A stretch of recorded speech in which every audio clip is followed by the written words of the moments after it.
Quand on voit les dîners de Laurent Wauquiez à 100 000 € la rémunération de ses proches collaborateurs, on est en droit de se dire que la région la mieux gérée de France a du plomb dans l'aile.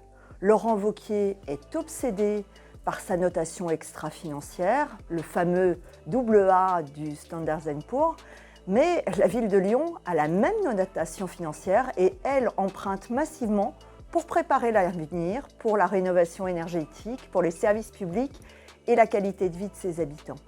Alors, dans une période où les Français ont vécu au plus profond de leur corps le dérèglement climatique, où l'inquiétude monte quant à la guerre en Ukraine, la seule obsession de Laurent Wauquiez, c'est la dette, la réduction de la dette. On est en droit de se poser des questions et de se dire que le mythe de la région la mieux gérée de France a bien du plomb dans l'aile, parce que bientôt, le parquet national financier aura une permanence dans les bureaux de la région Auvergne-Rhône-Alpes.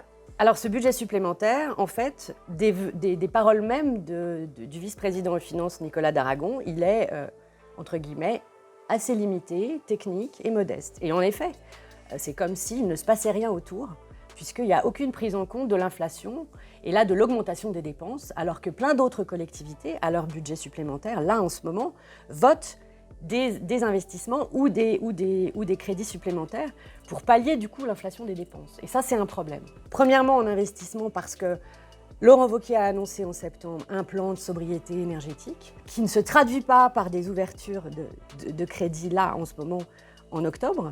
Donc ça veut dire que tout cela va être reporté en 2023. Et en plus, c'est une manière de cacher le fait que depuis un certain nombre d'années, il n'a pas fait du coup les investissements nécessaires pour la rénovation thermique et énergétique des lycées et que, en l'occurrence là, les lycées vont payer le surcoût en termes d'énergie. Et ça, c'est un problème.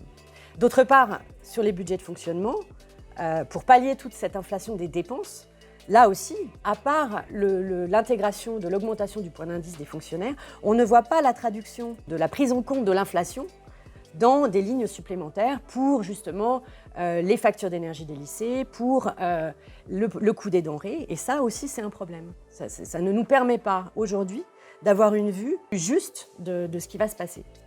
Et pour finir, on va devoir du coup simplement attendre le mois de juin au compte administratif pour constater comment ils auront pu réajuster les dépenses. Et ça, c'est un problème de transparence puisqu'on sera placé devant le fait accompli de où est-ce qu'ils auront raboté des budgets pour justement pallier tout ce qu'ils n'auront pas prévu en toute transparence, là, maintenant, aujourd'hui.